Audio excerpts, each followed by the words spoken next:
Hello everyone. सो आज हम आपके साथ हैं with the MCQs and fill-up session of this compound interest. Okay, and here I have taken the NH based questions, and these questions are taken from the NCERT exemplar also. So you can make notes of these questions and you can solve by your own also, and you can check the answer. So here my first question is rupees 1600 lent at compound interest at 5% per annum compounded half yearly.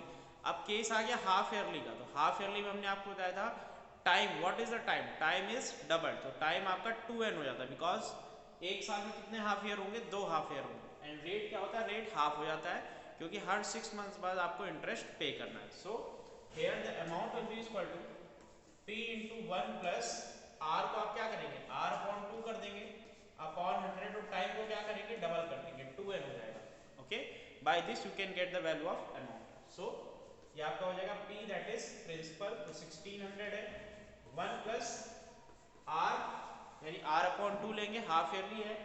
So this is 5, तो R upon 2 that is 2.5 upon 100 raise to the power.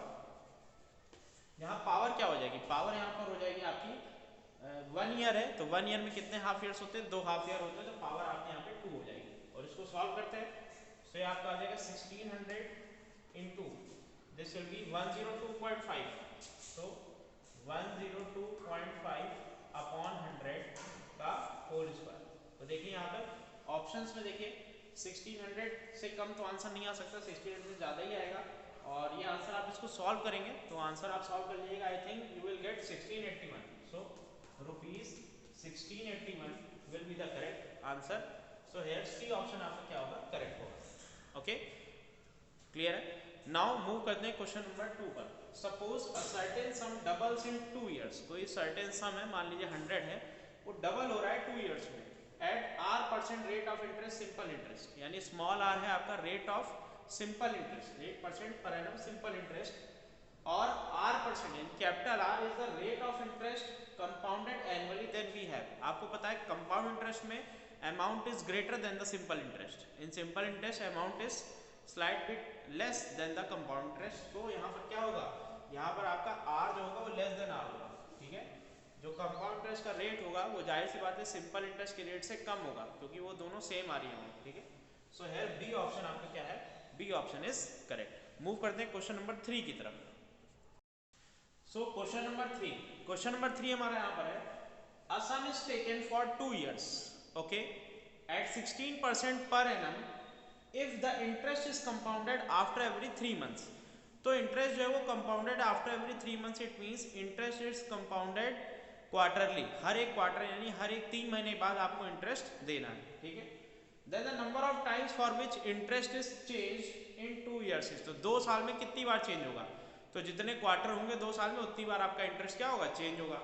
So in 1 year how many quarters are there in 1 year, तो 1 year में कितने quarters होते हैं, कितने बार 3 महीने आते हैं, तो 4 बार आते हैं, इक्वल टू 4 क्वार्टर्स, 4 क्वार्टर्स, ठीक है। सो 2 इयर्स में कितने क्वार्टर होंगे, ये आपके होंगे 8 क्वार्टर्स, कितने होंगे 8। सो इसका आंसर होगा A option is correct, 2 years equal to 8 quarters. Okay, now question number 4, amount when the interest is compounded annually is given by the formula. आपको हमने फॉर्मूला बताया amount when the interest is compounded annually, that is a is equal to p into 1 plus r upon 100 raised to the power n. So fill in the blanks.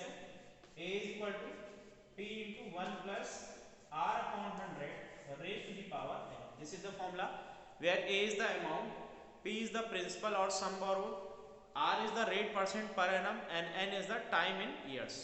Okay. Next, अगर इसमें case होता है semi annually का या quarterly का, तो formula आपके उससे आपसे चेंज हो जाते हैं। Okay, next, to calculate the growth of bacteria, ठीक है, if the growth is known the formula for amount of C I can be use, बिल्कुल यूज होता है। अमाउंट का फॉर्मूला यूज होता है A equal to P into 1 plus R upon 100 की power N.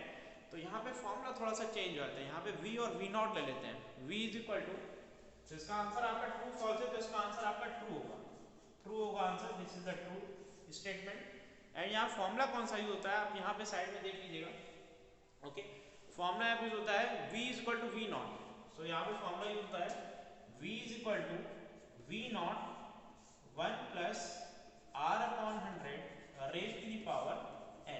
formula is used. V is equal to V naught 1 plus R upon 100 की power n. V is the population of bacteria after n years.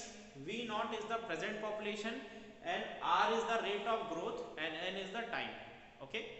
Last question है हम, इसके बाद कुछ questions और है वो अपने आप से आप ट्राई करिएगा. हमने आप बेसिक जो मेन थे वो करा दिए हैं 6 क्वेश्चन, बाकी अपने आप से आप ट्राई कर सकते हैं.